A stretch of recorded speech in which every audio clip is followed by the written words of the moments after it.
Hey, what's going on, YouTube? Welcome to this month's Beige Carpet After Party live stream review, where we're talking about live stream number 68 that we just finished up watching. And here to join me in tonight's Beige Carpet After Party, we've got dbarry, Sinzar, and new guest Sketch262. So I'm going to let you guys all say hello, and Sketch, tell everybody a little bit about who you are and why you wanted to be a part of this video. In fact, since you're new, I'm going to let you go first. Okay, sure. So I'm Sketch. A lot of you may know me. I've been around very commonly in the FFBE community and on Reddit since right after I started, which was the Final Fantasy Tactics event, like a long time ago when Ramsey came out. So like, I used to do math. I used to help out with spreadsheet stuff. I helped a couple of other streamers in the past. I just really like this game. I've never quit. I never took a break. Is the game perfect? No, but like it's kept me around. And I wanted to be a guest on here because this is my actual favorite content that exists for FFBE currently. Because I feel like there aren't enough community videos around where people are actually discussing things. It's just like somebody doing a video for their channel, and like, no offense to content creators, but like a lot of content creators just say, you know what to expect from that content creator, like how they feel about things ahead of time. So there's not too many surprises or differing opinions, and I just think that more of that needs to exist in the space. Cool. I really appreciate you saying that, because I say frequently that FFBE is my favorite single player game that I play with other people, because like what you're talking about, like the community aspect, you've been on my streams before, so I know that like you know what it's like to like just be chit-chatting and like let's problem solve things and just have fun talking about things that even aren't FFBE sometimes. It's a big part of playing this game with people, so very cool to have you here, and I'm glad you asked, so thank you so much. Barry, go ahead. I can't really follow that very well. So I'm still me. I'm still an admin of the FFBE global Facebook group, and I have not quite been around that long, but I've definitely not been vocal for anywhere near that amount of time. So I'm just overshadowed. Carry on.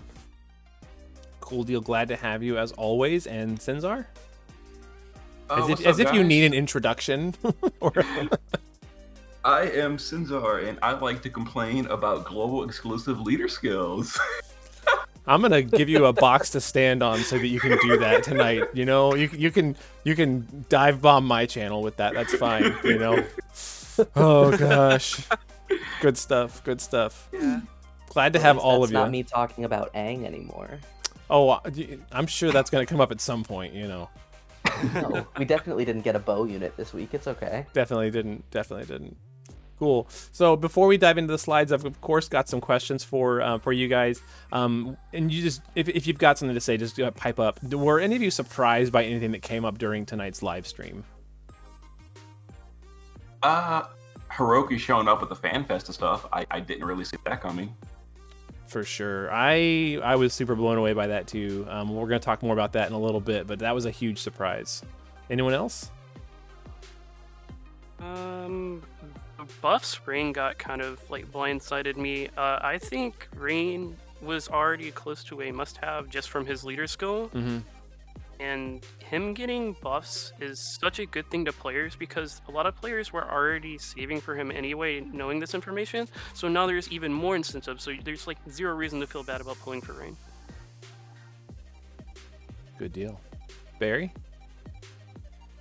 I can't say I'm surprised. I mean, it's kind of cool to see Dwayne appear after being voted a fan favorite back in year 1 and change. Having him not be a dark unit's kind of weird, especially because they already had the idea pretty much hashed out in War of the Visions. But hey, I mean, surprises are welcome at this point, even if it's technically just another reskin of an old unit. Yeah. Can you still get Dwayne off of anything? Can you get him like off of a 3-star in EX ticket? Yeah. Yeah, you could only get him from EX tickets. He's from the purged pool for 3 stars, so you can't get him on banners anymore. So it's very likely that some players have never even seen his sprite. Correct. Yes. Certainly not in battle. Oh my gosh. No. Okay. No. Cool deal. Wasn't his TMR Byoga Blade or something like that? I think it was. It is. Oh Yep. man. Didn't they make it into one of his attacks?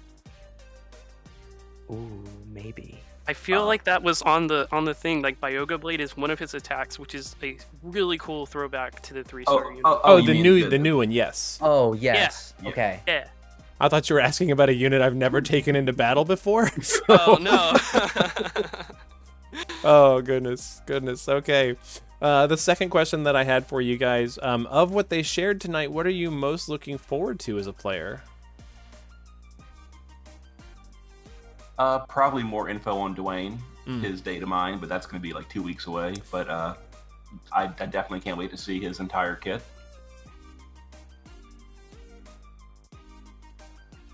For me, it's still Rain. If you guys know me from talking in chats anywhere, I'm really excited about Genesis Leader. He's a fire unit, so I've been looking forward to Rain's leader skill for a while, and I've just valued Rain's leader skill as the most valuable thing still on JP, and even more so on Global because all the Cal units fit under it. So like, he's finally here. Well, most of the Cal units fit under it. There's a couple random ones, but yeah. And that's almost exactly what I was gonna say. I mean, I'm gonna be interested to see. It's not so much pressing from this stream, but it was nice to see, even though it's terrible, the first ever Clash of Wills tag leader skill. And I'm gonna be interested to watch how they can differentiate between the FFBE tag and the Clash of Wills tag moving forward. Because if we're gonna be honest here, especially in light of recent events, Clash of Wills is really about the only relevant global content.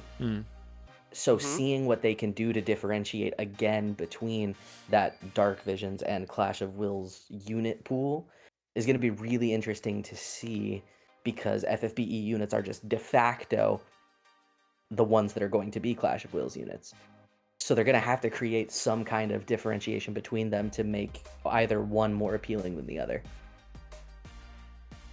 Yeah. Well, they could also do collaboration stuff like the near units, and if in the future they might do, like 2 years ago, they hinted about doing like a Parasite Eve collab, just as an example. If they actually never did it, but if they did in the future, that one wouldn't fall under the Brave XP's tag, and they might be like super meta for 4 months or something.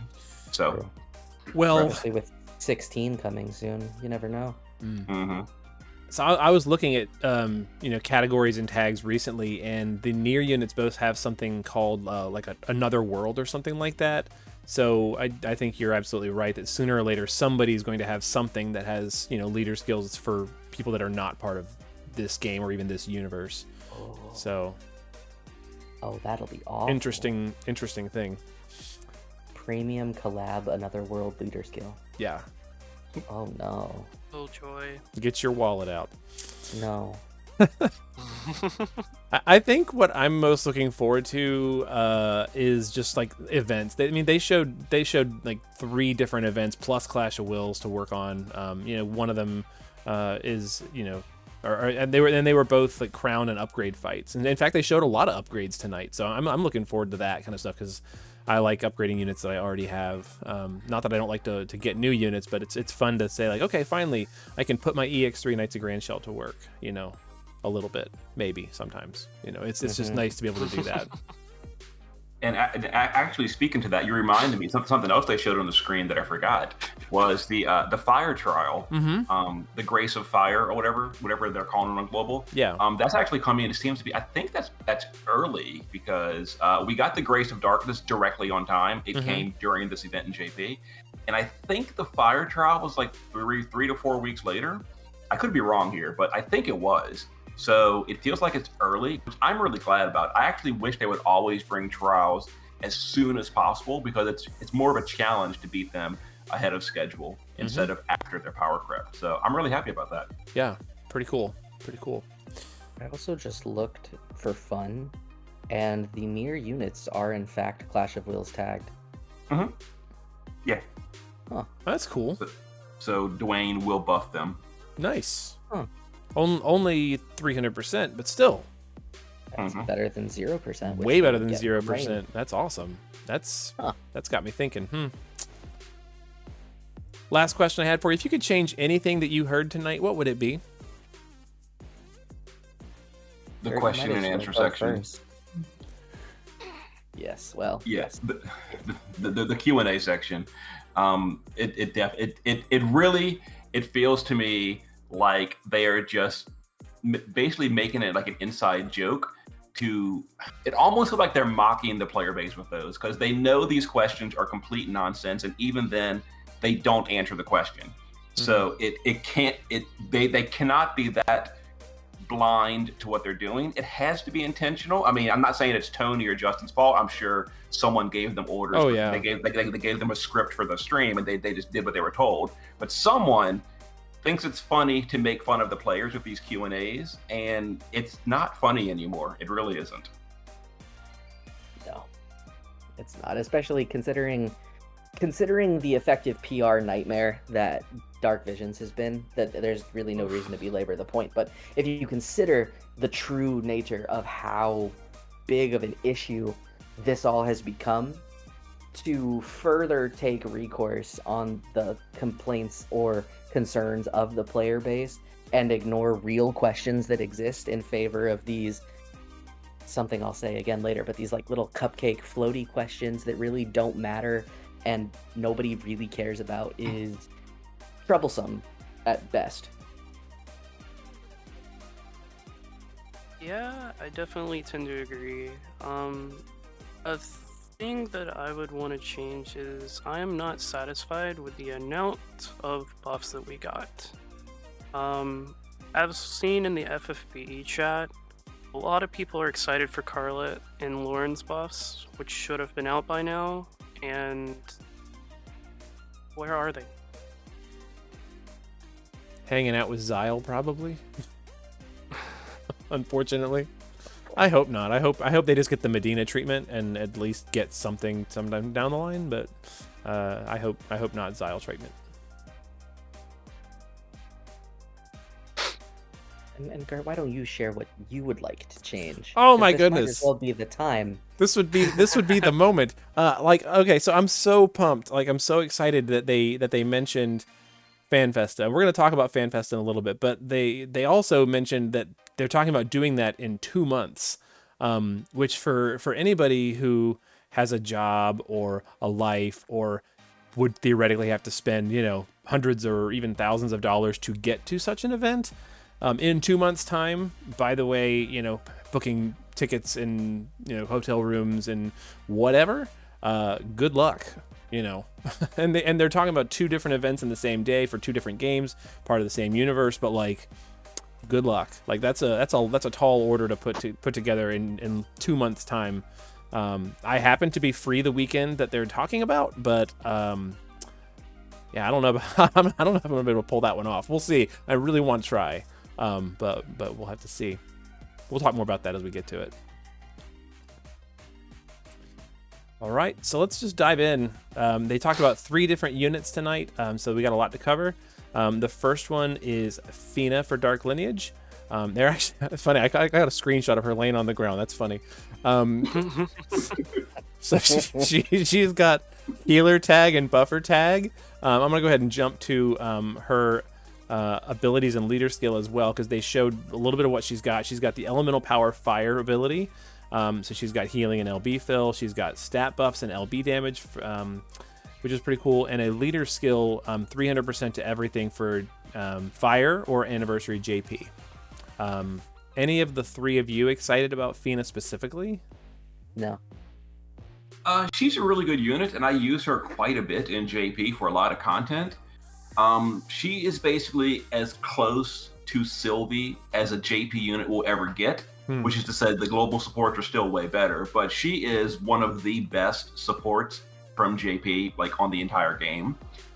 She has a lot of stuff in her kit. It's pure support, like her damage is pretty irrelevant, but yeah, she's got like all the immunity buffs. She's got tons of LB fill, all the stat buffs. She's got like 250 killers to like 4 or 5 different races.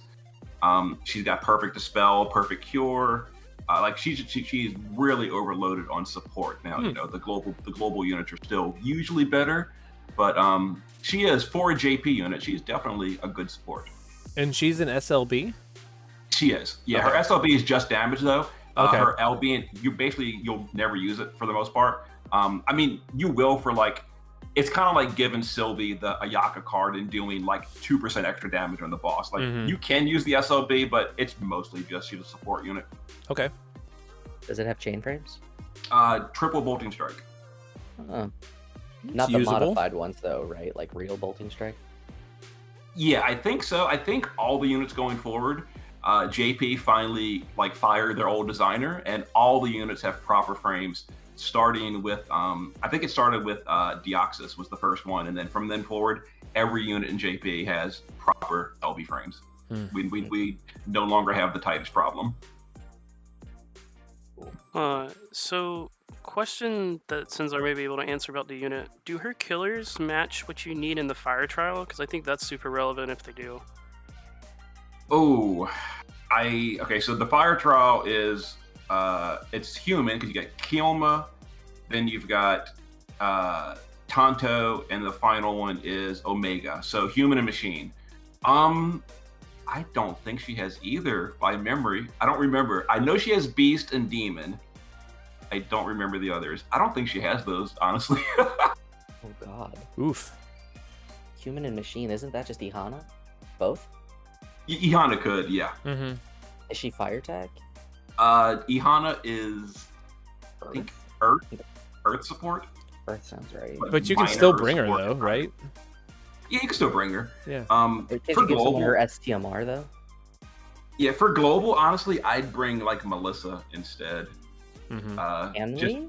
Just as a pure support, not for the dark stuff. Yeah, you can bring units that are not locked to those elements. They just don't innately they get the bonus damage because they're not locked to that element. That works. Yeah. Cool. Yeah, she has Beast and Demon for 250s. Oh, okay. Okay. That's something. It'll Here's be useful at her some point, I'm sure. TMR and yeah. STMR. We've got a 180 attack, 210 bow with Bird Killer on it, and Spirit 500 for her, and Bird Killer. And then her TMR is just Demon Killer 50% and LB Fill 200 every turn. I think you want one of each. Yeah, they aren't very special. Yeah, nothing to write home about. Wouldn't it be great if we had, I don't know, maybe a fire tag bow unit that could maybe do some damage? I don't know. Well, I'm just kind of spitballing here. With her, though, you could give Ong a 100% fire amp every 10 turns. Great. More if the you hero do what card. Tony said and you bring Roka with her, right? Oh, yes, of course, Roka. They can speed that process up a little bit. How's, That that was EX3 Roka I don't have, of course. That was such a strange thing. They kept like really like driving home like Roka and Fina. Like, you're not taking a fire support with a hard locked Earth Mage. Like, what is that combo? It's incorrect. That's what it is. Here's the combo because they both have the same vision card, right? Oh, do they? I think they do. But Wow. here we are. Spirit 50 LB 25, which is like toilet, and Spirit 500, like on a 100 Spirit card. Like, oh my gosh. I think they forgot that Chow and Sylvie exist on Global when they give us cards like this.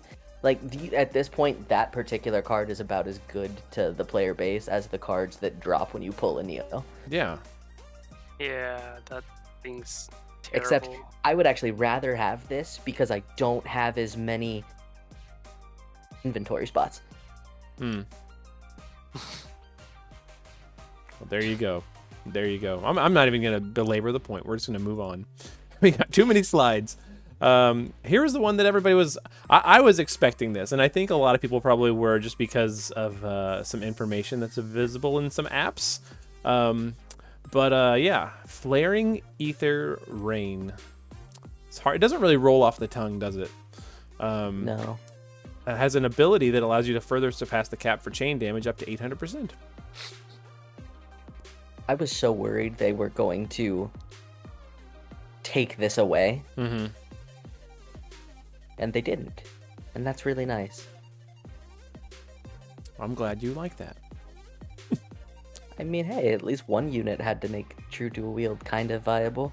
So just as a quick pointer for people going forward, these true dual wield units to 8 times, keep in mind it does take considerably more time to build the unit up to the 8-time change cap. Mm-hmm. And especially for units like Rain, where their LB is only 24 hits, you're past the halfway point before you even reach the chain cap by default, even if you're sparking. So things like Oliveira or Premium Tifa's TMR that increase the chain speed are very, very useful on these kind of units. So if you ever have a free space, it'll usually be better to put Oliveira's TMR instead of something like Esper Stats if you've got free materia slots. Makes sense. Makes sense. Do we get more chain speed increase equipment or materia in the future? We do not. In JP, you can stack those materials, so they just let you stack 4 copies of Tifa if you want to. On Global, we do have the Clash of Wills chess piece. I forget the name of it, but one of them is 200 chain speed. I'm not sure it's worth losing 500 stats for that. I'd have to calculate it, but it's an option, I guess. Interesting. This was a huge surprise, I think, for all of us, though. Global upgrades to Rain, and specifically global upgrades to Rain for things that will function within Clash of Wills. Big block of text here. Help us break this down. Strength of will. Okay, so basically, after this, I toss these numbers into my personal spreadsheet, Perfect. my private version. So this is a quick overview. With these numbers, Rain is doing 1% less damage than Ibarra in Clash of Wills, assuming both of them are maxed out. Ibarra is slightly stronger because focus is just that strong on mages, but it basically makes him deal the same damage as Ibarra in Clash of Wills, which is kind of crazy. Also, the other one, the Pulverizing Force one, that one will make his non-elemental bolting strike chain to a 3750x modifier, which is very, very good and allows him to go to basically any element you want because it's a non-elemental chain. It can be triple casted, so a total of 3750 modifier, and he'll still have things like his 17,000 attack power with leader skill, as well as 8 times chain cap. So even off fire, he's going to be very strong in Clash of Wills. So he's not getting the cloud treatment, is what you're saying? No, he's way better than cloud. Well, actually, yes, because then on the right side of your slide, he's getting even party buffs, which are completely new. Those are just completely added to his kit. Cloud got a scaling move.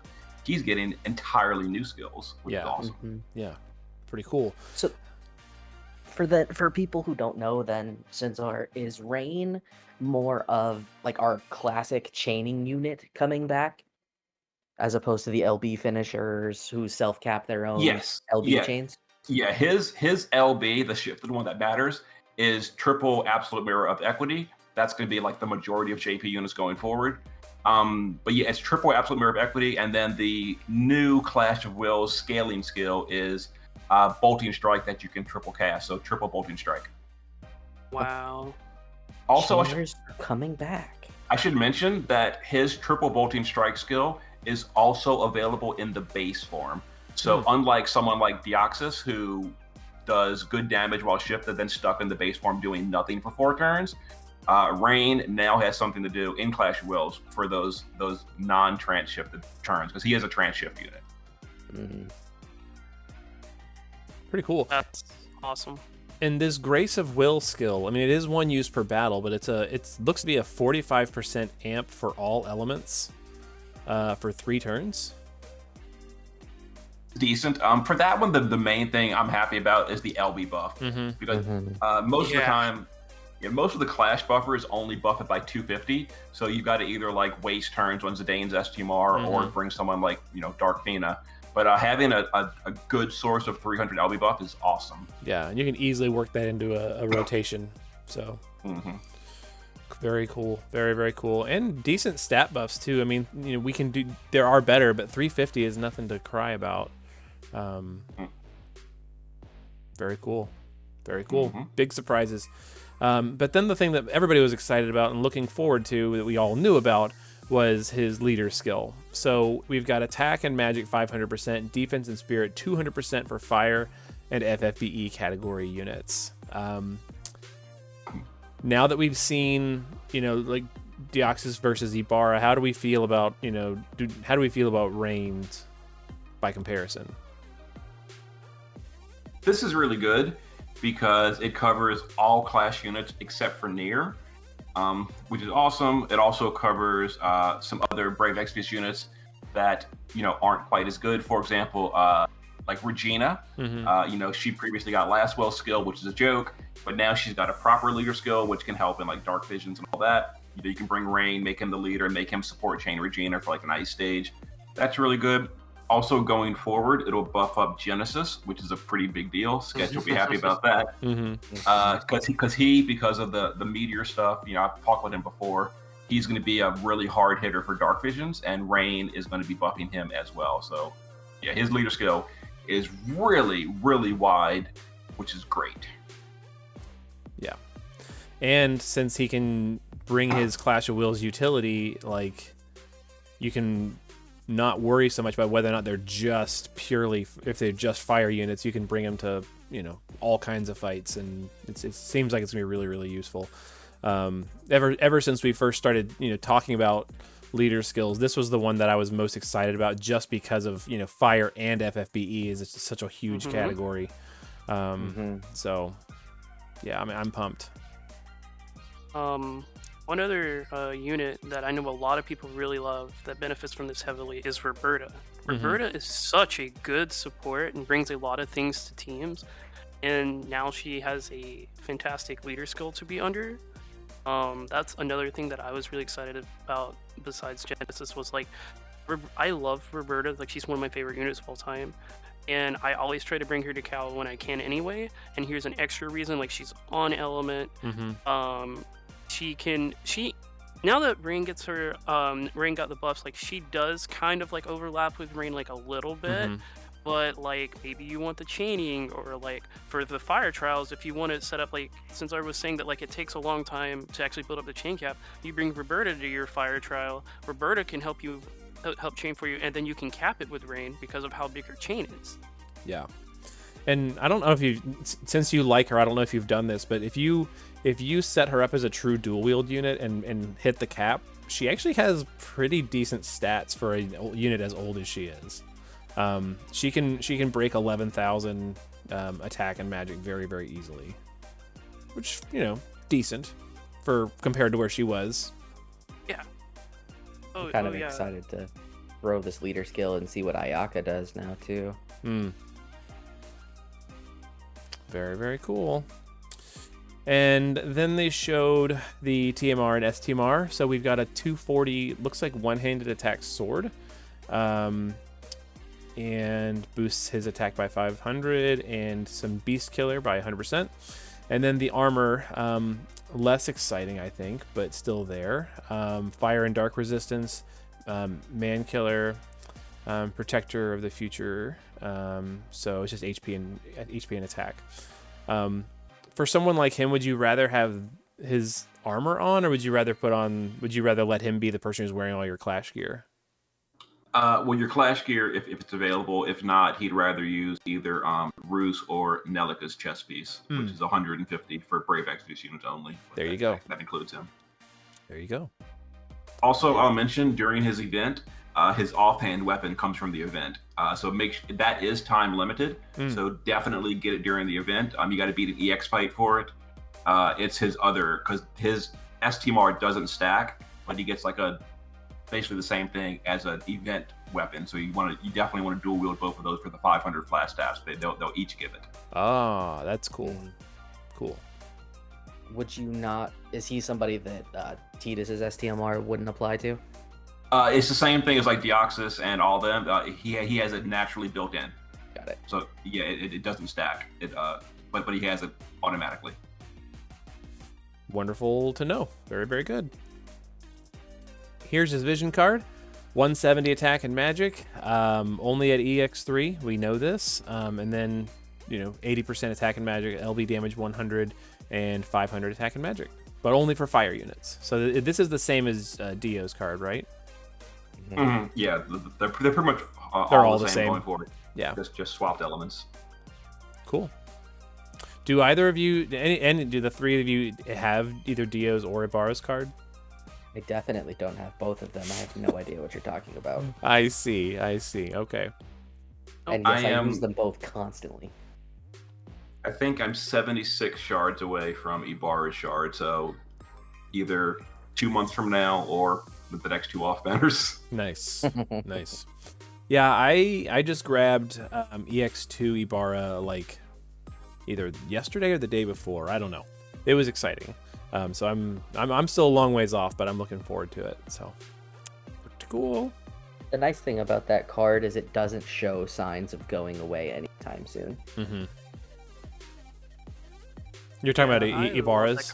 Ibarra's card, yeah. Yeah. What were you saying, Sketch? Well, I was saying I love that card. Oh. I can't wait to get it. Yeah, for sure.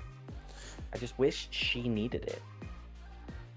I mean, I don't, because I'm glad she has chain up, or chain cap up, but...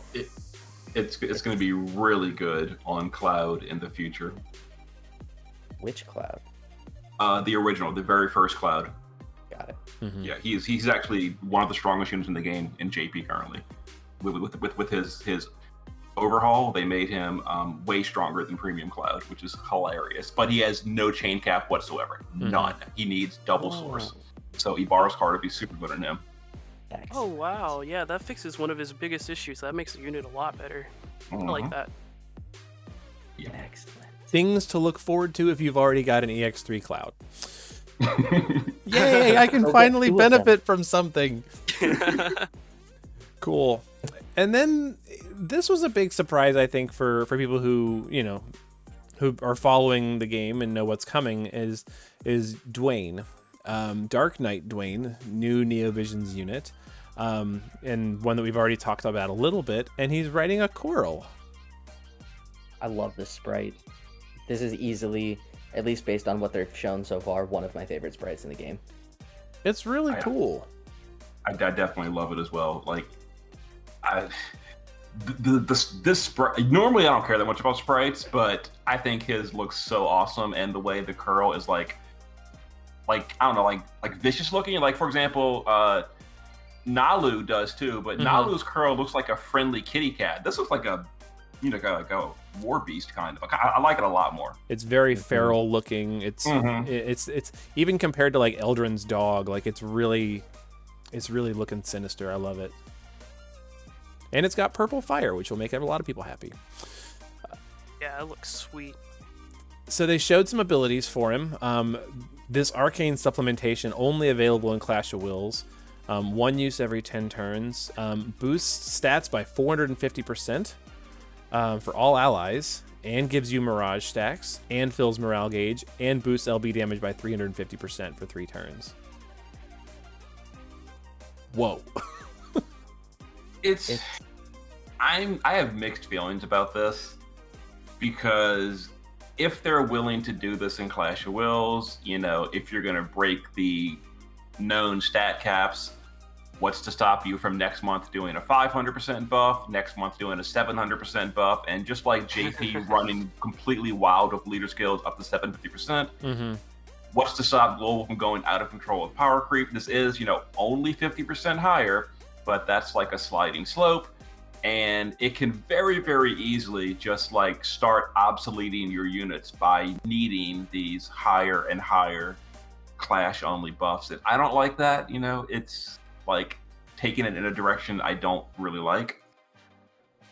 So, yeah. Counterpoint. It makes Clash of Wills units one step closer to distinctively different.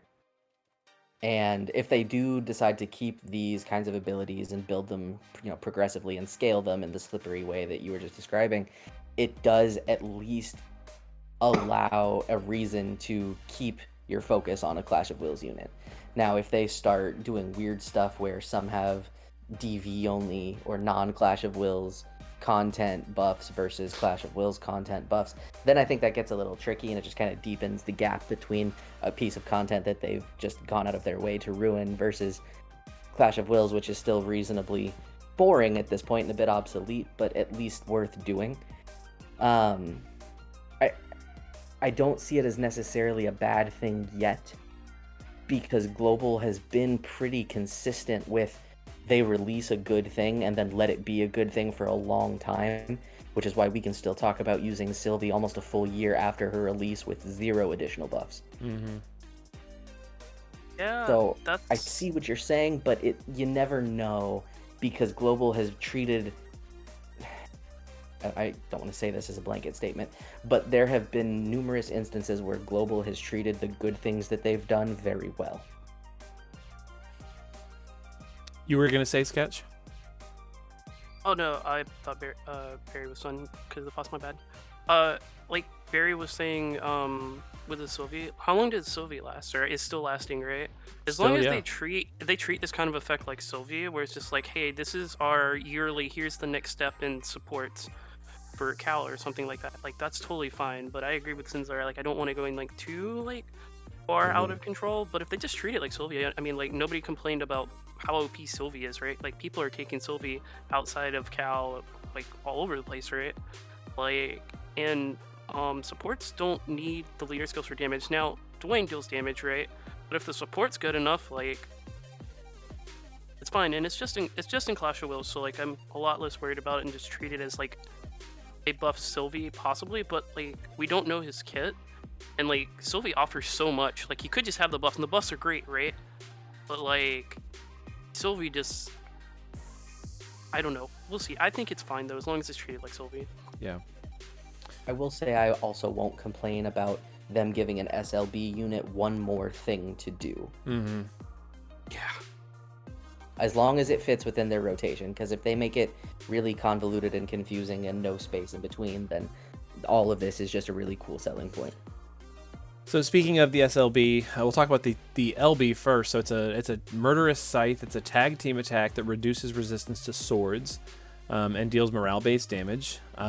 We just got Ibarra, who has the highest katana imperil in the game, on a limit burst. Do we think it's reasonable to think that Dwayne would also have the highest sword imperil in the game?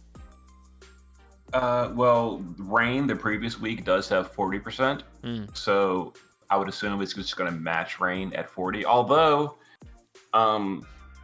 they've been kind of like more conservative with Global, so I wouldn't also be surprised for it to be like 35% because he's not premium. That is a thing. And his SLB, Malicious Infusion, boosts damage of LBs. I assume his.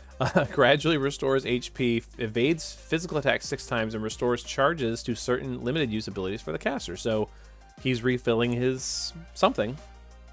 They said it was his Magnus. Oh, his Magnus. Yeah.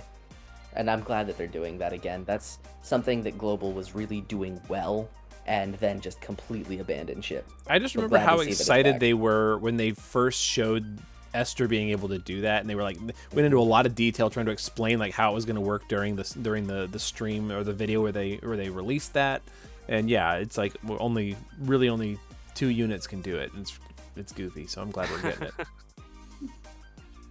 So I will point out, just from my experience with Lilith, how just looking at this at face value, I can see how this potentially could be very awkward, because assuming you go all the way to EX3, that means you get your SLB every 3rd turn. The SLB will override your LB. You don't have the choice of LB or SLB. You have to use SLB.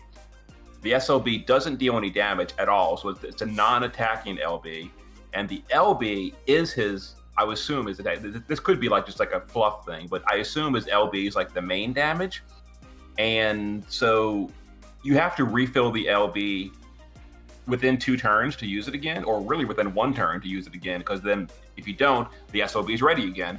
So unless he has something in his kit like Esther to just refill it on the spot, this could be very awkward, but he actually may have something like Esther where it just uses it. You know, his rotation is SLB, use the setup, LB, repeat. And if that's the case, it'd be great, but we'll have to see. One thing on Dwayne I think that's worth noting is team synergy. he is also sword. Guess who else is swords? Rain and Genesis. Like, them all sharing a weapon type means you don't have to worry about multiple high weapon imperils on the same team, and Rain brings the 40%, like Sinzar said, so that helps with team building a lot.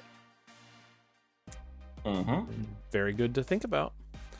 Also, just to mention, they also mentioned that his LB is absolute mirror of equity, so it'll match Rain, which is nice. Very. They chain together. They chain together. That's a nice little thing to do. Yeah. He comes with a leader skill, attack, defense, magic, spirit, 300 for Clash of Wills category only. Why? Just why? Yeah, it's very narrow, just like Ibarra, but not as good as Ibarra, but very, very narrow. It's a better tag for the leader skill. Like the Clash of Wills tag is, for global at least, objectively better than a strict dark tag. I will never understand why Ibarra was not also given her skill for the Clash of Wills tag. I will never understand. It makes zero sense whatsoever. It's to sell this one. I mean, I guess or Dio. Yeah. But again, I'm at least, like we were kind of talking about before, I'm excited to see the direction that they take the Clash of Wills leader tag, because this is the first time that we've ever had a dedicated Clash of Wills leader, and so I really suspect we see a very deepening chasm between the rest of the content and Clash of Wills as far as selling units is concerned. Seeing what they do here and how it progresses into the future could be very interesting, unless they all keep up with this garbage 300% nonsense.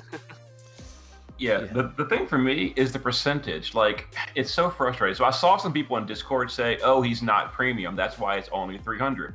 But that argument doesn't hold any weight. There's tons of non-premium units that have 500s, like Snavlenka, Zidane. They gave Cloud. I think Kurosami got it. Tybus got 500%. So, like, you don't have to. Well, I mean, he's premium, but he's old. But you don't have to be a premium. Like, none of those units, other than Tybus, are premium units, and they all got 500 leader skills. So there's no rule you have to be premium for a 500. So this could have easily been 500 attack and magic for Clash only. And why does Gumi love to do this? It drives me insane. Did they state specifically that Dwayne is fire locked? I know they said he prefers fire, but I don't recall them specifically saying that he was fire locked. I think on the previous slide it showed he just deals damage, not elemental damage. So it should, and deals morale-based damage, not morale-based fire damage. So it should be imbuable. All right, well then at least it gives him some flexibility and having that tag, because what I'm looking at right now actually, Deoshis and Ibarra both only buff defense and spirit by 200. We know based on precedent that global really, really loves spirit scaling damage. If and when we get a spirit scaling damage unit that also has a Clash of Wills tag, all of a sudden this becomes exactly who you want as your leader. Well, assuming you care about buffing one unit and not the other 3 DPS. Sure, why not, right? You only need one. You did last month, that's for sure. That's true. Yeah. I mean, it made my day, that's for sure. And more than just that one time. Yep. It's true. Got me through Grace of Darkness as well. Speaking of, so here's Super Trustmaster with Renegade is a sword, 242 attack, gives 500 attack, not stackable, and it was funny. Justin said when he was reading it, he said 500% killer versus Beast Dragons in Stone. I think he was just seeing the 500 above it. I was like, oh, they're gonna recant that one. So yeah, 50%, and then enables True Byoga Blade every 4 turns. Deal unmitigated damage and chance of inflicting poison on one enemy 1 time, regardless of equipment conditions. Kind of neat. Love it. Love a callback. Yeah. Yeah. True Byoga Blade. So I really hope that the true Byoga Blade is a chaining frame, and hopefully it's absolute mirror of equity, like triple absolute mirror of equity. That'd be great. That would be super cool. Was I crazy? Is one of these units Extreme Nova somewhere? They didn't think they say. They said it, and I can't remember who. He might have it in his kit as like a skill. See, I don't remember if it was Dwayne or Rain. Or someone on a plane. Rain definitely has no Extreme Nova. I do know that, and neither does Fina. So they have no Extreme Nova at all. I know that from JP. Well, okay. if they said it, then it'd be Dwayne, yeah. Yeah, I think he's got it somewhere, and maybe if it is true Byoga Blade, then, and in that case, if he's got it on a skill, that's so viable for so many reasons outside of Clash of Wills. Very true. It would be a permanent source of it because the materials are events, yeah. They're limited. That would be awesome. I mean, technically speaking, we have a permanent source because of Esther's one skill.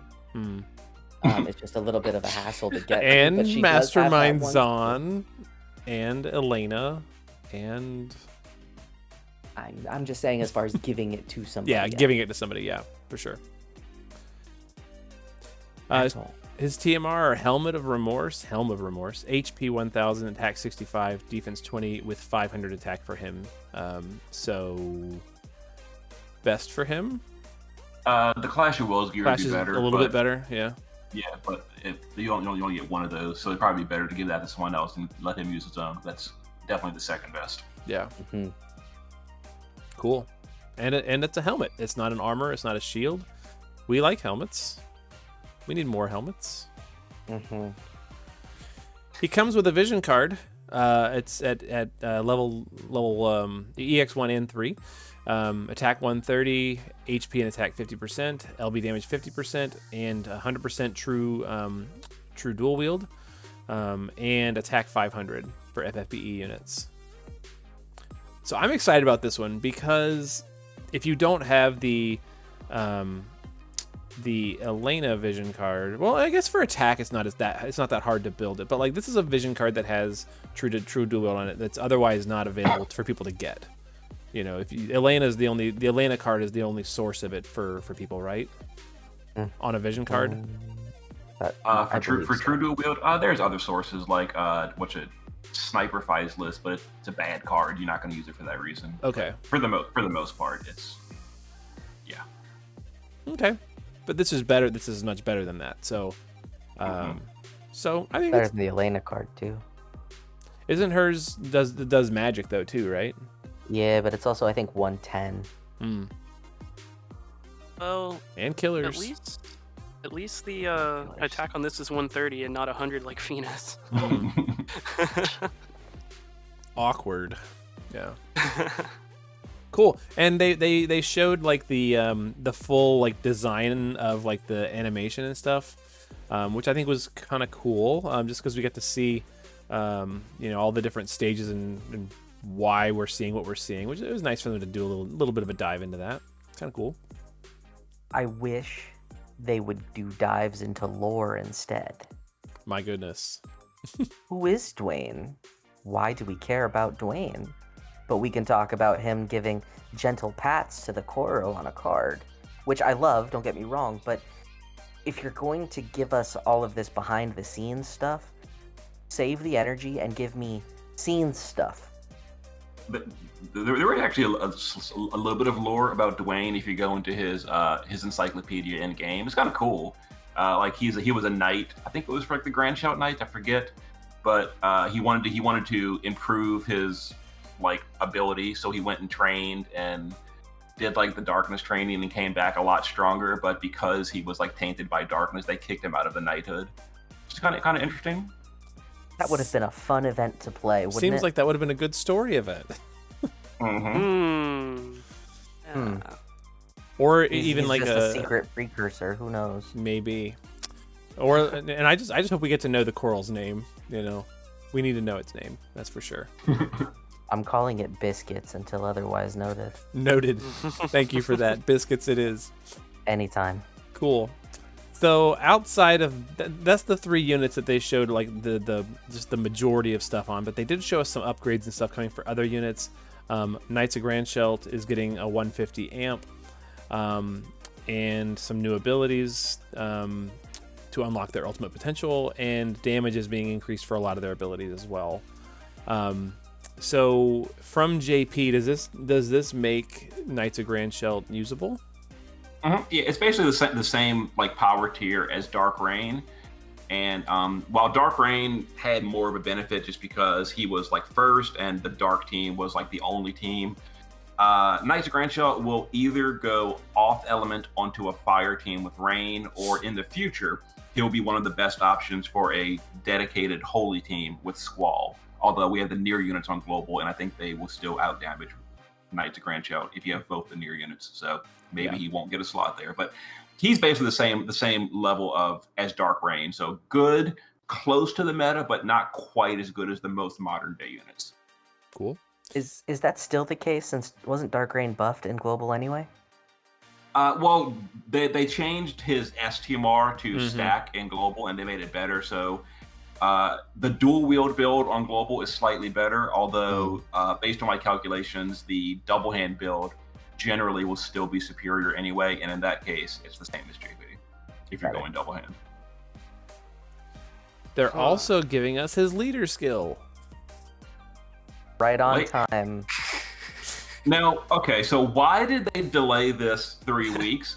Was this just to make it more of a headache for players to beat the Omega Wicked Weapon during the what event was that? Deoxys event? It's 100%. It's to get you to pull the ones that are going to help you that week, since you can't use this. That really gets on my nerves that they do this stuff. Like, the only ones it hurts is like newer players or like free to play or whatever, and maybe that's their intention. Like they want to penalize you for being free to play and try to push you to spend. But like, those are the kind of players you don't want to push away from your game, because they're the ones that are like kind of on the edge. It's the hardcore players that'll just eat crap and stay.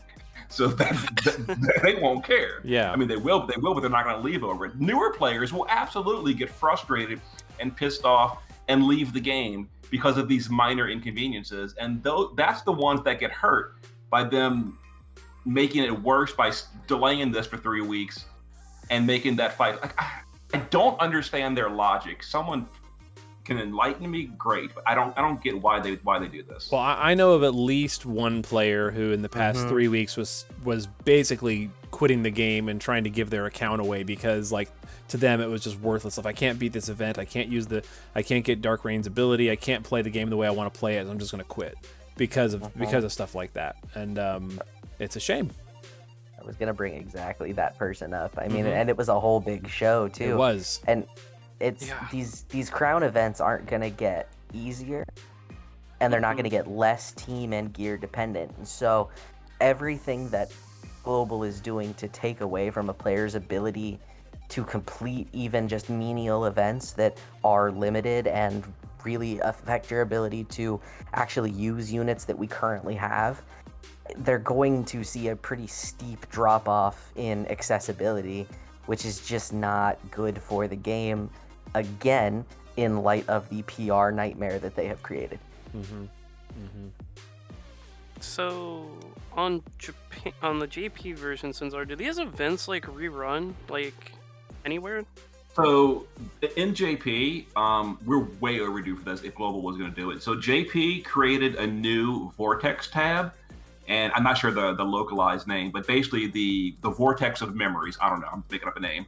But all of these upgrade fights are permanent content there. So when the event ends, it goes to the Vortex of Memories.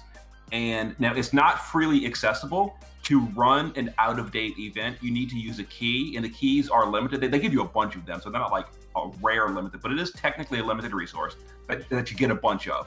You use a key, and you can rerun the fight. And so one key per use? I've never actually run it because I always do them when they're active. So I've got I think I have something like 70 keys. I don't know if it's a permanent unlock or one per attempt. I don't know. I really should go and just find out. But yeah, so you can go there, and if you started the game or you were absent during Dark Reign's event, you can go at your own leisure at any point, use a key. They give you tons of keys. You get like 3 or 4 of them each couple of days from login rewards. So I don't think you're gonna run out. But yeah, you go in there and you get it at your own leisure. Now Global has skipped this update. It came, I forget when it came, but I do know it's in the timeline it was previously, and Global did not give it to us. So I don't know if it's delayed or skipped entirely, but yes, in JP, these are permanent content, and Global, they are not. Great. Was it just for the upgrade events, or was it any event? It's no, it's not like every single event ever. It's only, okay, so it's every single Silver Crown fight or any kind of fight that gives you an ability, those are all permanent. Also, all of the free units, so like Fran, Reno, Sonnen, Kelger, all these free units are always accessible from the rerun stuff. Also, the blue magic upgrade fights, not that we care if 7s are, but if they added those. Basically, anything at all involving a unit is in these fights. Anything that is like strictly like farming, like a Bog King, that's gone. So no, Barry, you're not getting your Reflect Ring back. It was No. worth a Oof. try. And it's not that I'm getting it back, it's that I didn't have one in the first place. It's Yeah. fine. Yeah. Speaking of things that were delayed and would have been useful a week ago, Waishi's abilities and confirmation of how to say Waishi. I am still going to call her Yish. Yes, we will. I don't believe for a second that they were being serious, that that's how you say it, but I guess it could be. I don't know. I hate it. I don't know. The language, the naming conventions and all the stuff that for all of the season 4 units does have a lot of Gaelic in it. So I don't know. I'd have to look that one up. But there was an event a couple years ago or a couple months back that looked like the word was looked like Kaladvich, but it's Kalad4 is how you say it. And so like there's lots of really funny things, and that's just the word for Excalibur basically. But like, Wait, really? Yeah. That's the unit that Roos and Yelika are with? Yeah. It was something with like, it was called Kalad4, and it's basically the word is Excalibur in Gaelic. So kind of cool. Or no, Welsh. It wasn't Gaelic, it was Welsh. Sorry. But yeah. Waishi. Gets increased LB and SLB ice resistance reductions. I will carry out all battles in front of me can be awakened to unlock its full potential, and gets a leader skill. If you had any of the other random leader skill units that were ice, like Regina, you didn't really care that bad, but like, you know, would have been nice to have this. Same thing. So the crowns came with the rain event. That is on time.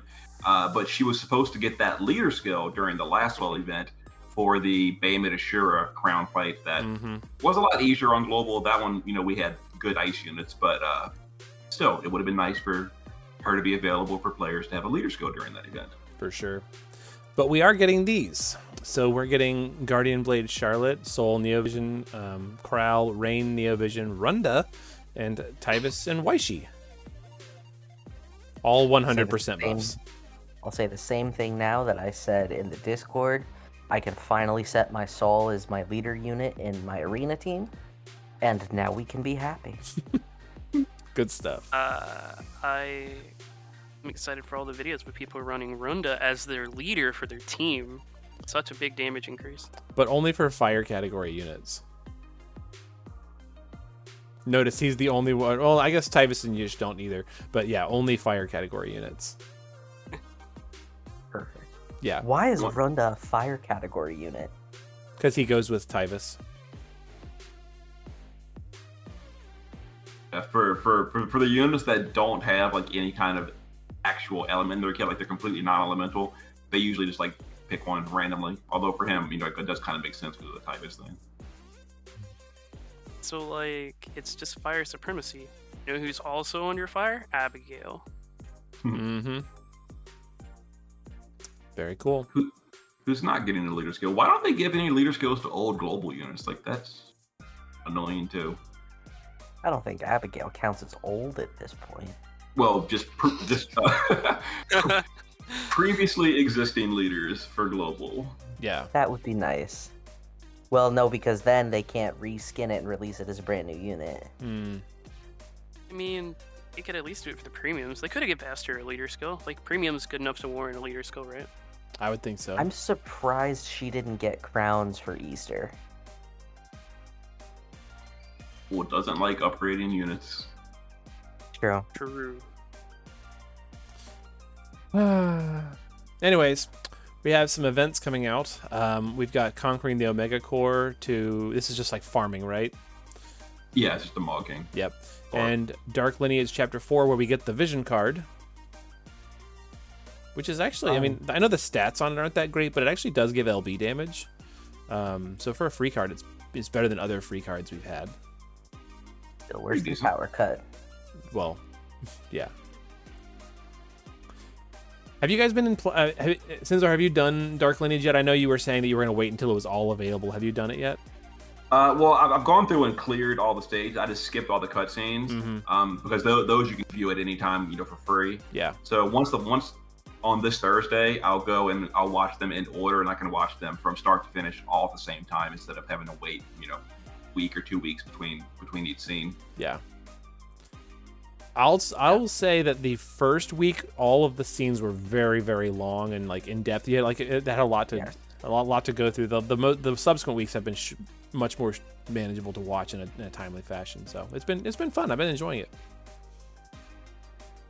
So, question to any of you that may know, and I assume Sinzar may, on the MV ticket, right? So, like, that's a guaranteed MV, right?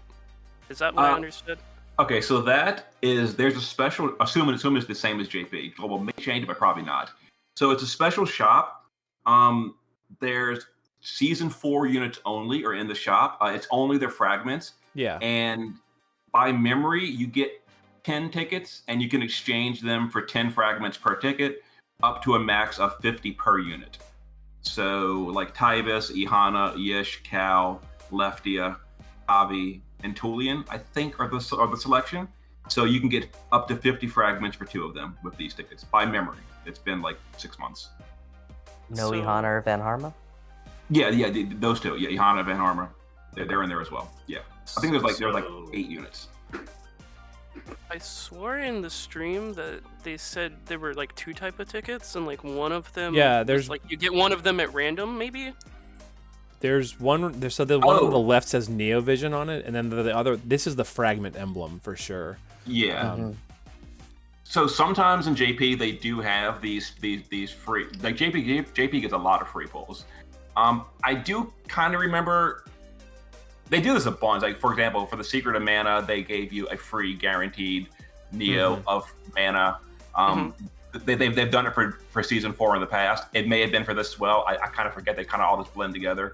So it very well may be just log in, get a random Season 4 unit, and yeah, probably. So, congrats on Tulian again. Oh, don't curse me with that. Mine's easier. But maybe it'll be Ihana. See, I don't have Ihana to begin with, so that would be cool. Mm-hmm. But also, I was curious if you could get Rain from the ticket. Oh, you mean the brand new? Oh, no. Probably not. Well, I mean, I don't think so. I personally I definitely didn't get him. But he might be in the pool, but usually these tickets are only for the old stuff. For example, I know guaranteed the Secret of Mana event, the brand new units like Shiloh and the other one were not in that ticket. It was only like El Azul and Pearl and all that were in the pool. Okay. And then some more events that they talked about. Souls United and Title of the Strongest. So crowns for Knights of Grand Shelt, crowns for Yish. And then Grace of Flame coming out on the 13th. Just a couple days from now. So just a heads up. The top left on the Knights of Grand Shelt fight was kind of whatever. That wasn't too bad. But I would rank that Yish crown fight as one of the hardest I have done on JP. It was very hard for me to do it in 5 turns. So it might be hard to see it. It says exclusive to FFBE Season 4 category units. Oh, That's a very small pool. Extremely small. And I even had an EX3 Tybus, and he by himself was not enough. I had to like squeeze every speck of damage from my EX2 Yish and like it was a headache. I did manage to do it, but I definitely remember that as one of the hardest ones that I have done in JP. Yeah. But we have global stuff. Mm-hmm. So, yeah, like, definitely easier on global. Yeah. Okay. And then Grace of Flame, I think you said is 2 humans and a machine. Mm-hmm. Yeah, the first fight is against Kielma, the scientist in season 4. And then the fight number 2 is against the corrupted Tonto, the prince dude. Mm-hmm. And then the third fight is against Omega. This one was pretty tricky to do in the turn limit. But again, so was the darkness fight for me on JP, and on global, I literally turn one it. Yeah. So, I mean, global is just astronomically more powerful for these trial contents. Like, just for nothing else, we have 90% breakers, and that is a massive power spike over JP. It's a really big deal. That is mammoth. Yep. And the existence of global, just like global supports and types of units that can do things. Like, so I don't have Melissa, for example, so I had to go a little slower, but I still was able to get it done. Sketch, you were there. I was able to get it done, and like after a lot of RNG, I got it done. Without Melissa, and it's still, I mean, just from having global options, it's just interesting. So, but cool. Trials coming on time. Very nice. So real quick, I'll give one tip to viewers that are, if you're struggling a little bit. So the Omega fight, the reason it's tricky is kind of like Behemoth on the previous one, the Dark one. Omega will get 3 turns of Mighty Guard, but the difference is Omega will heal up if he's below like 80%. But for anyone struggling, if you bring Kaito and Magnus away the Mighty Guard, that'll give you like 5 turns in a row to just burst the boss, and it should be so easy on global because of that. So easy. And Kaito is naturally pretty good at dealing with machines, so that's not a bad choice. Mm-hmm. Awesome. And for everyone who wants to bring a fire team, don't forget that Olive is a fire unit. True. Mm-hmm. Very cool. Events. Speaking of events, we got news about Clash of Wills. That's my favorite. The Moon of Unknown Origin, Mimicrys, Beast and Stone. So, clearly, whoever made this really loves the anime Soul Eater, because it's just basically the moon from Soul Eater. Oh yeah. Kinda. It's cool. Colors different, faces a little different, but like same concept. So I kind of figured this was from like a cartoon or anime or something, because as soon as this came up on the stream, like Discord had like 7 images posted of like a look-alike moon. So I guess It was me. I did that. That was my fault. So now I guess I know where the source of that is. So the last few have had names that when you break them down, like they actually like point towards something. So like Salachimoth, for example, Salachi is apparently like a naming convention for sharks and stingrays. So like I wonder what Mimicrys breaks down into. I don't know. Well, the crest might be short for crescent. Mm-hmm. And then I don't want to think about what Mimic could involve as far as what a system could be for the fight. However, it's also the first one of the new quarter, which means it's cupcake time. I was gonna say, are we gonna talk about cupcake bosses? Yeah. We love Cupcake Clash of Wills. It's the best time. Everyone gets to feel good, get their easiest to get rank 1, get their exchanges out of the way, and just have a good time. Yeah. So this is all information we know from the monthly bulletin. So we're not going to hang too long here, but Sketch, you were going to say something?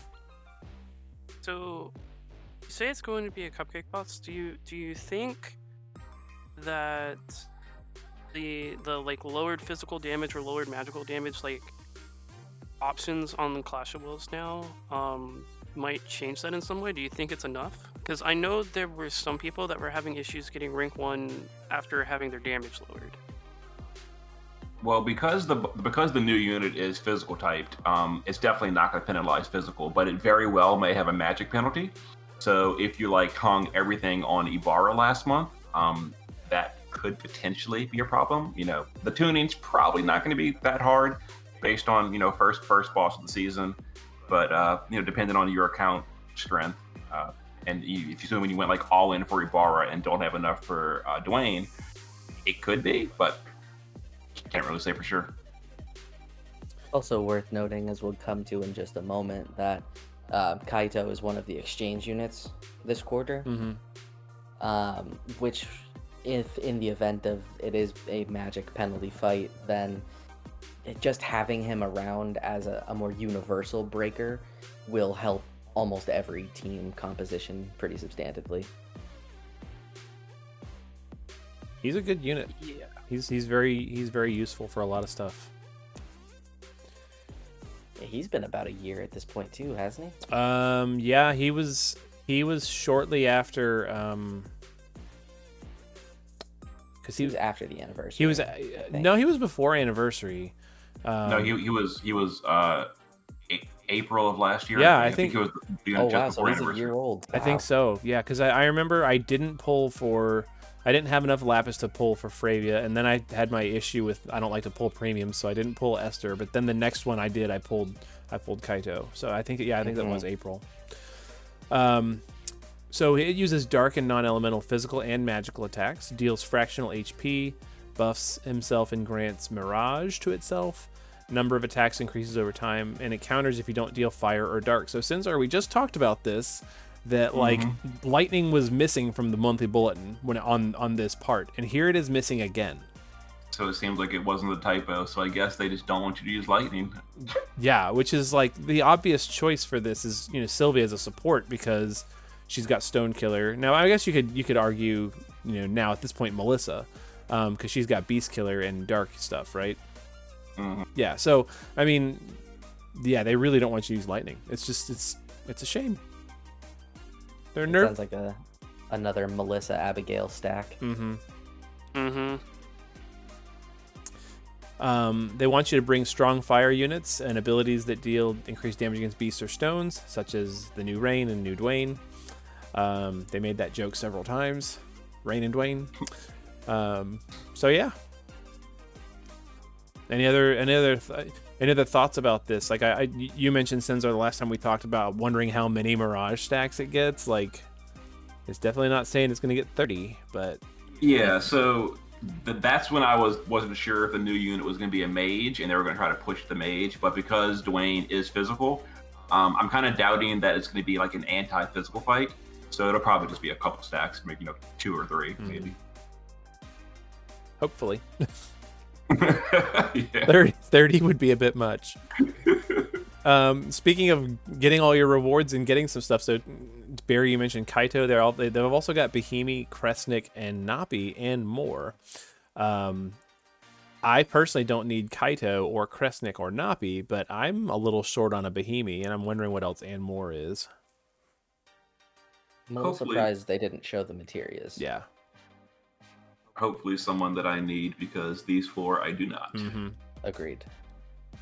Well, I'm in the minority. I'm actually ecstatic that Kaito is there because I am 2 alpha EX3. I have the other 3 at EX3, but like I personally, as much as I like Kaito, I just haven't been able to pull him that much for some reason. So like, literally, I'm 2 alpha EX3. So that's actually really cool for me. Now, I have a quick question for Barry, the resident whale lord. Okay, so you get 3,500 drops for a normal clear per boss. A unit costs 3,000. If you buy the obnoxious pass, how many more drops do you get from a boss? Do you know, Barry, or anyone? Oh man. it's been such a long time since I bought one. You get some from buying the pass outright. I think you get another 1,500 just from getting the pass on its own.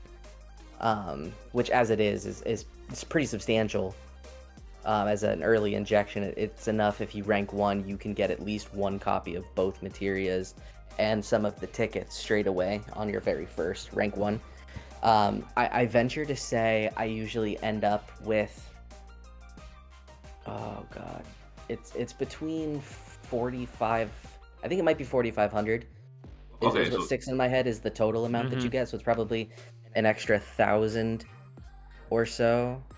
Okay, so but I don't keep them all at one time. I pretty much use them as I get them. The main reason I was just curious if Sketch could buy the pass and get enough to buy both Kaitos for the first boss to EX3 him. Probably not. I don't think it's a full 6,000. Well, no, you would get 3,500, so you would just need 2,500 more from the pass. Oh yeah. Oh yeah. And I want to say it's probably a total of maybe 2,000 extra. Okay. But don't quote me on that because I haven't paid attention to it, to be honest. Gotcha. For these though, so I would say of the two of them, new players, if you don't have these units, definitely either Kaito or Kresnik. For sure. They also talked about some rewards, and we're getting ring upgrades, which is super cool because we have 2 rings, so we're getting double upgrades basically. They show the 2 that most players probably run, which is nice. Magisters is getting an upgrade, fills morale, upgraded amount it looks like, so more morale per turn, and attack and magic up to 200 for your Magister's ring.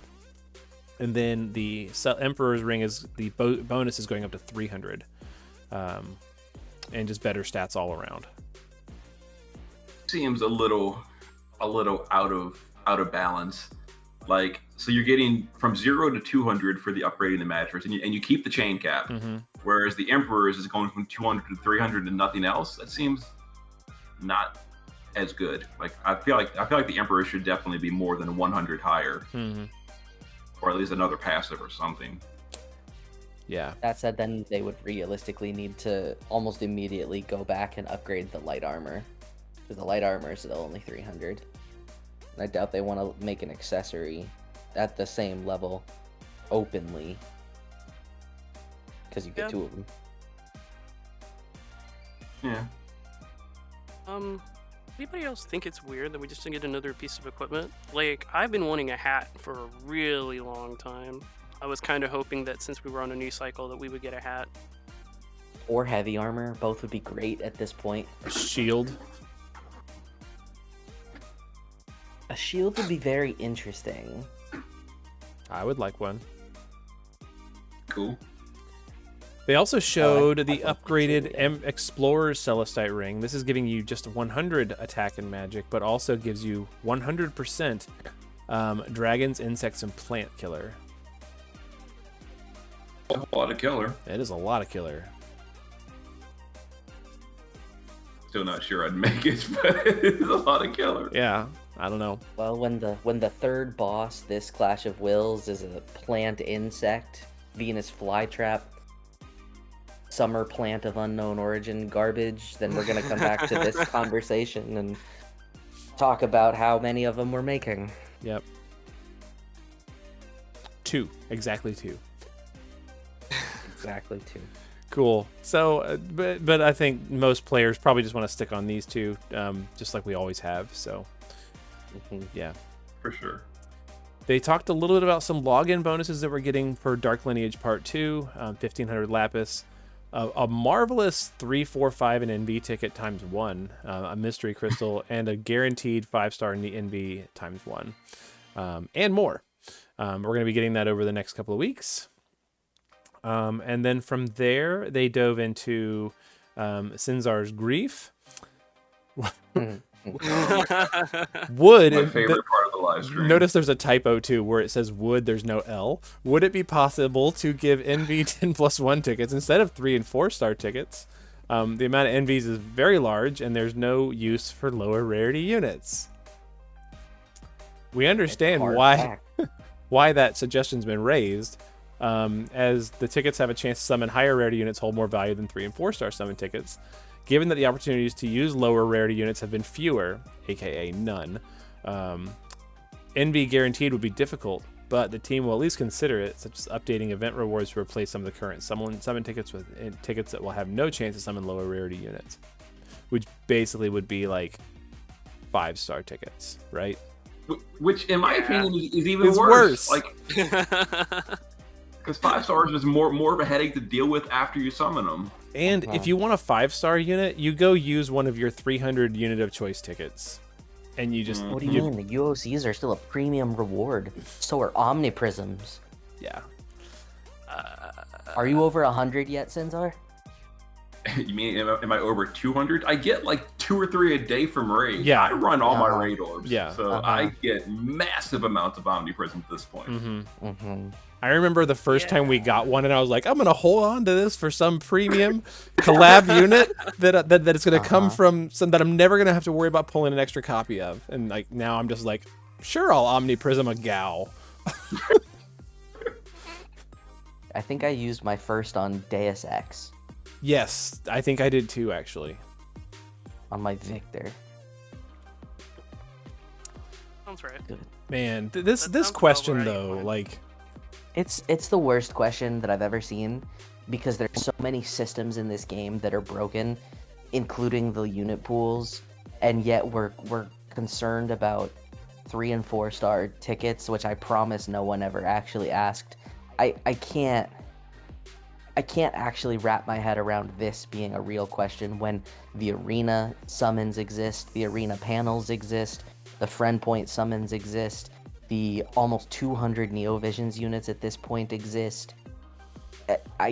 There's no reason for this to ever be something that has crossed anyone's mind in any like reasonable certainty. yeah. Like, The person who actually wrote this question is listening to this video. I sincerely apologize. You could join the Facebook group and we could have a lovely chat about this. In the new community chat, mind you. It's going really well, actually.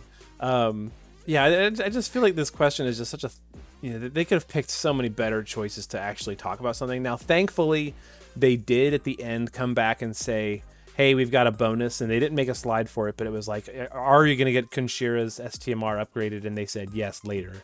But like, I just feel like, can we get better tickets? No. Thanks for your question. I've seen so many times of people like Sinzar going on rants about all rainbow pools. This isn't going to make people happy. Like, all this does is clutter up your inventory because it's not even easy to fuse. And then you're like, what do I even want this for? Like, the UOC issue that was said earlier, there's a million of them. Like, we have a million Omni Prisms, which to me is still really weird because people have been asking for easier access to Moogle containers for a while. Like, where are those? Why can't those be in raids? If they are in raids, I've never seen one. Like, there's so many cool things they could do that wouldn't hurt their bottom line. I promise you, giving people 5-star tickets is not going to make them happy. And that's just it, right? So we're talking about moving the pin for what the worst case scenario on a ticket is. We're not talking about give me tickets with better pull rates.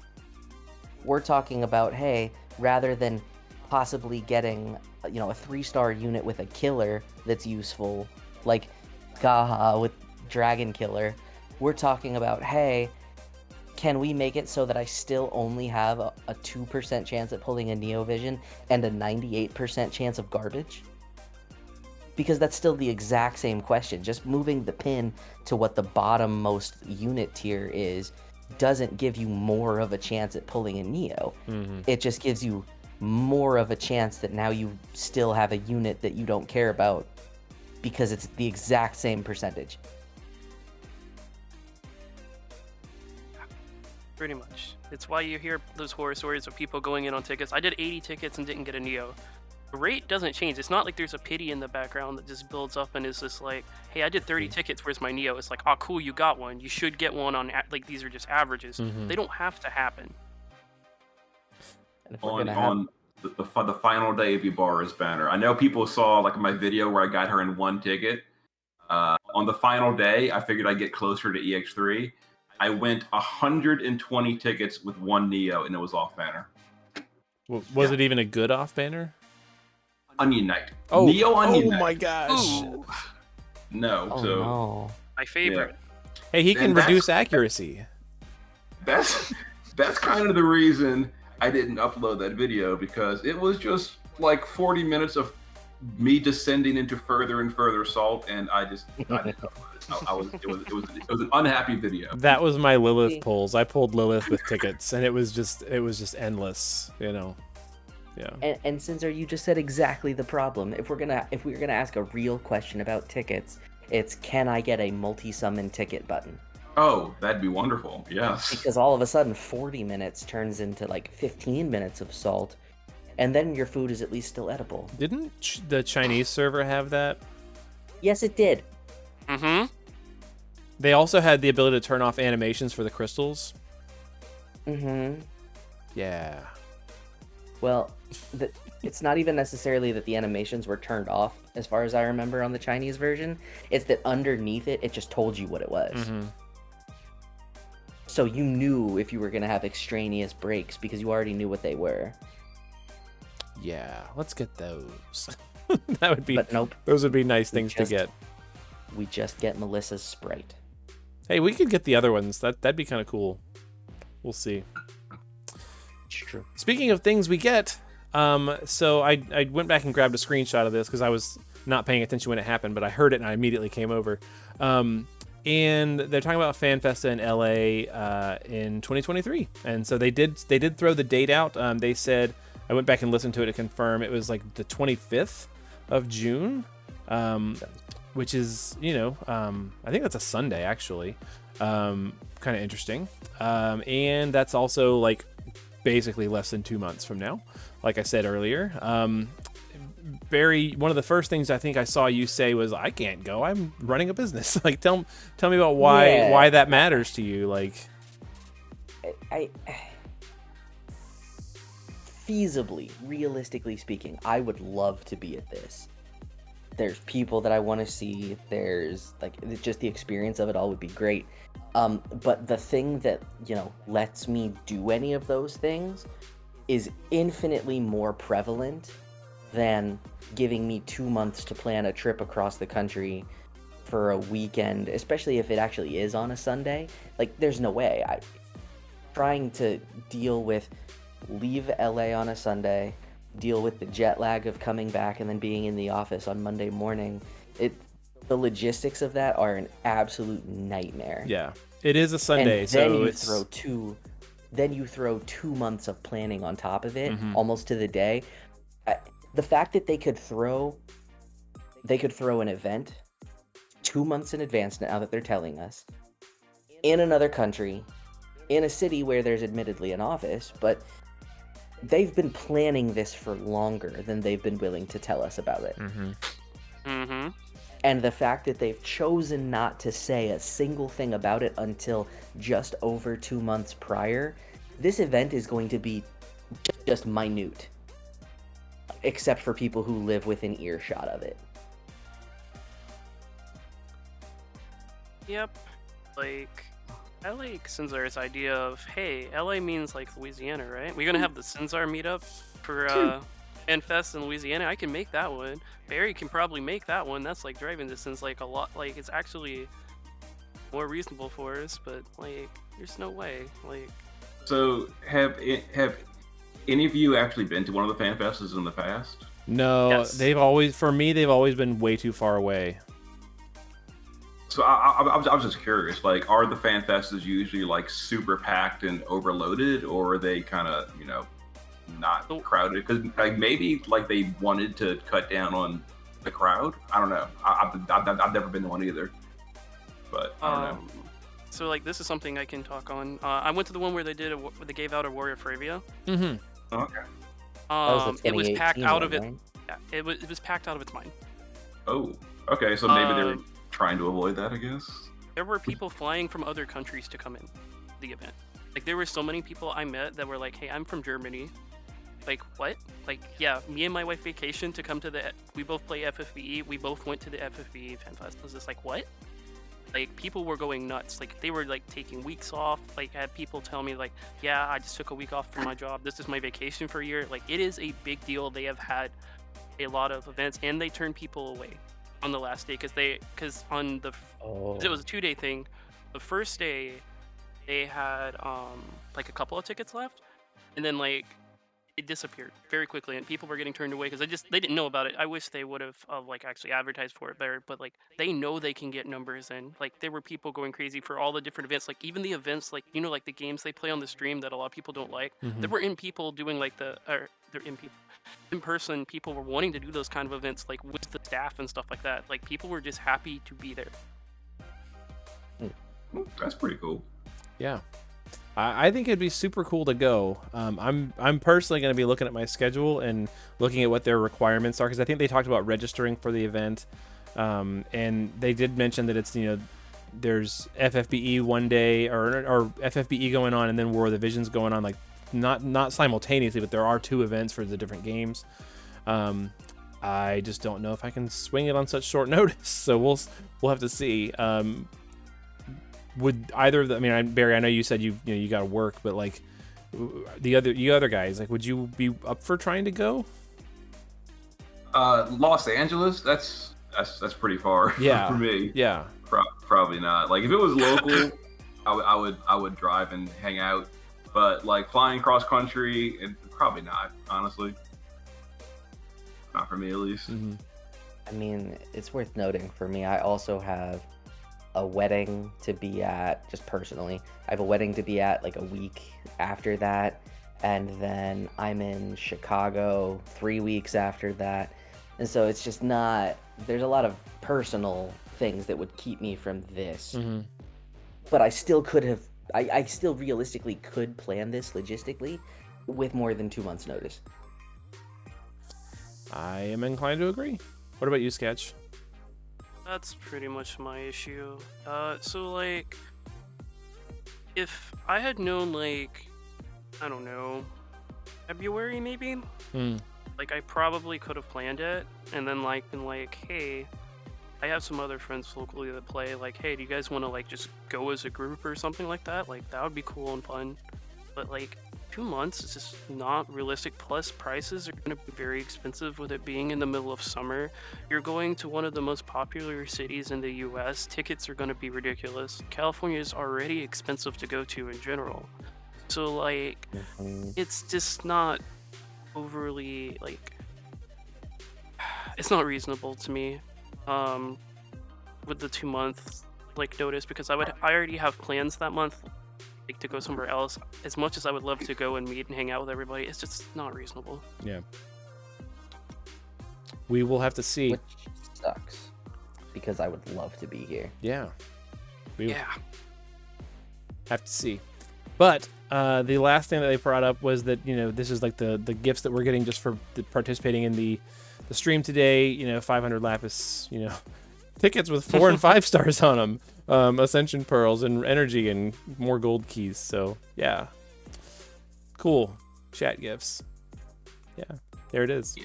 So we're 3 in a row longer than their stream, us talking about it. But of course, there's also 4 of us, like, sharing opinions and insights and things like that. Is there anything else that we didn't somehow manage to hit that we want to talk about before we go? Can't think of anything specifically. Yeah. Maybe I think I might have thought of one thing. On Night of Grinshell, they were buffed on global. Is there any chance that ours is stronger than JP's after the buff? Oh, was ours buff? Our LB mod is higher than JP's. Right.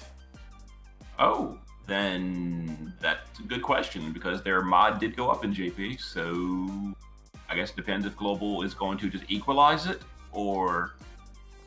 Yeah, good question. I don't know. That would be cool. We'll have to see. I think they said, I'm going to go back to that slide. Hold on. I believe they said those abilities come out, it was under events. It was They should this be one. The 13th. Yeah. So we'll find out in a couple days, I guess. Mm-hmm. Interesting question. Very good. So, yeah, go ahead.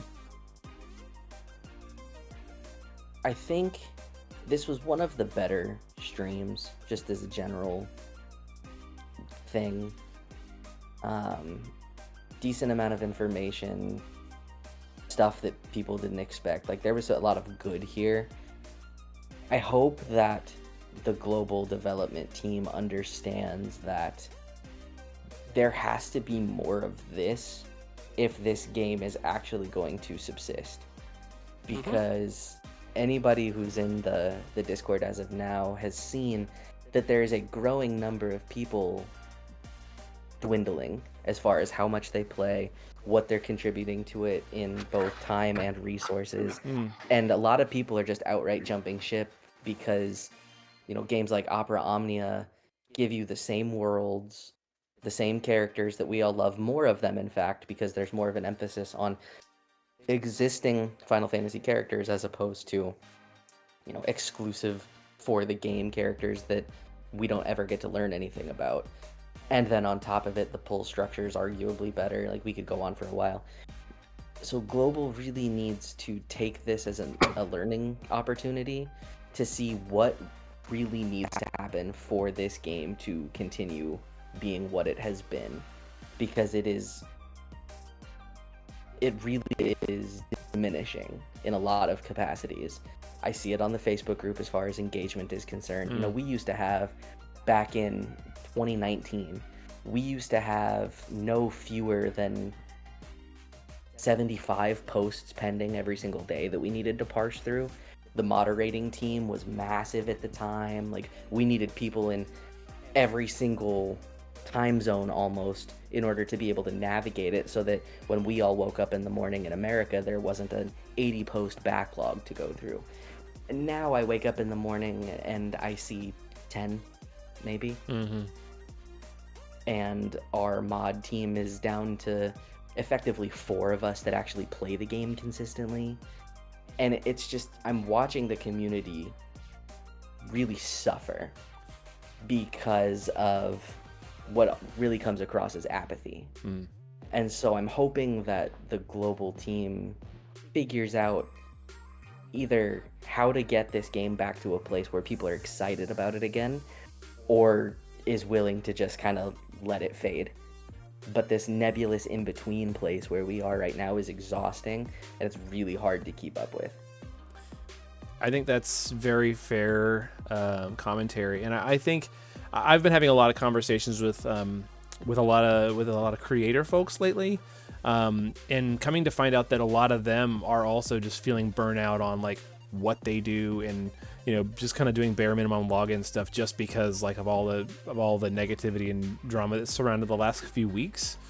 I'm not going to name anybody's names, but some people have even said, you know, I haven't logged in months, and it's just like, these are people who are like trying to build community, trying to rally groups, and trying to get people excited about what they're doing, and they're like, I just can't do it myself. Like, you know, if it's not worth being excited about, I can't do it. And it's like, I hear where you're at. It's been an interesting couple of weeks, so I hope that they can keep stuff like this going too, because I think that, you know, seeing that like JP units are getting buffs, seeing that like they're fitting them into what we're doing, which was they said, you know, Cloud was going to be a one-off thing.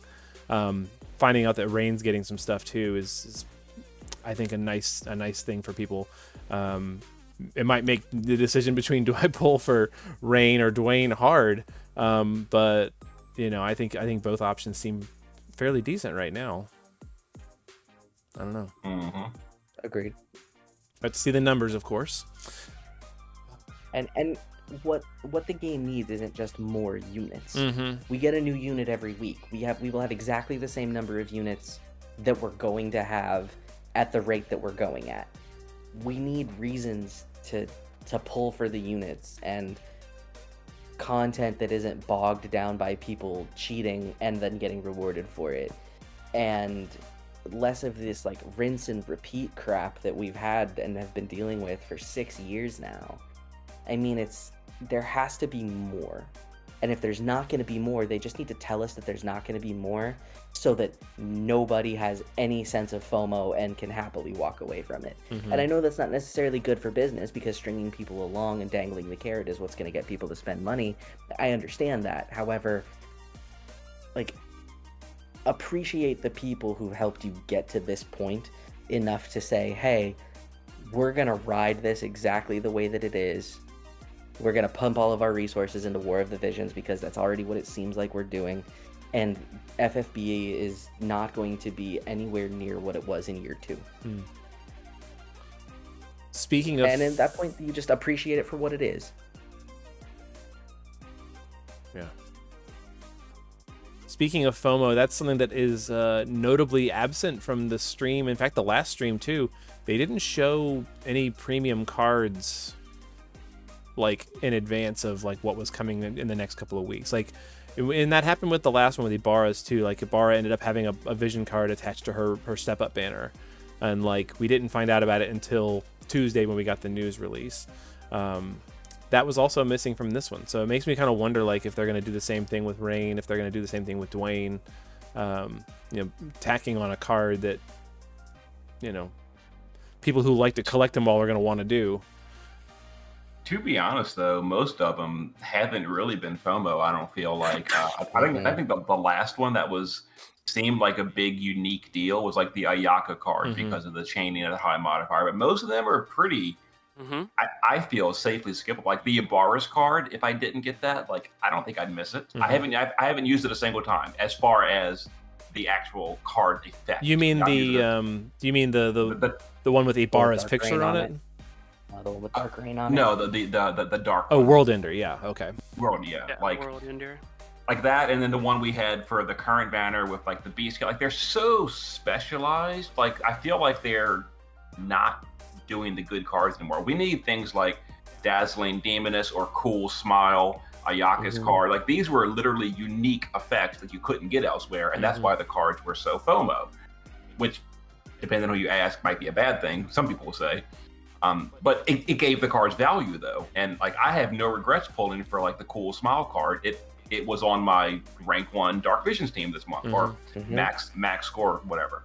Yeah. You know, stuff like that. Like that has value. Like this World Ender card, like I don't think I'll ever really care. And that it just kind of comes back to the point. More stuff is not more value, and it doesn't make people care more. It's just more stuff. Pretty much. Like, if you want to make more stuff that makes older units viable. That'll make people happier. People can reuse some of their favorite units again. Maybe you have a card that, like, applies to a bunch of older units. Like, let's say, like, you made a card that its extra bonus is this gets 1500 attack to Season 2 units, or something like that. People would love that, just to be able to play around with more of their favorite units. Like, people are already waiting on upgrades for some of their favorites anyway. Like, the chat was actually mostly positive today, except for the fact that almost everybody was upset about Carlet MVA. Like, Carlet is a fan favorite unit.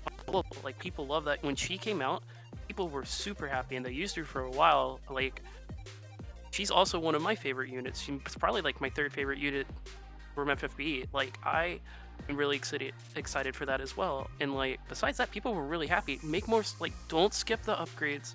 Like, example is a good example is Edge, right?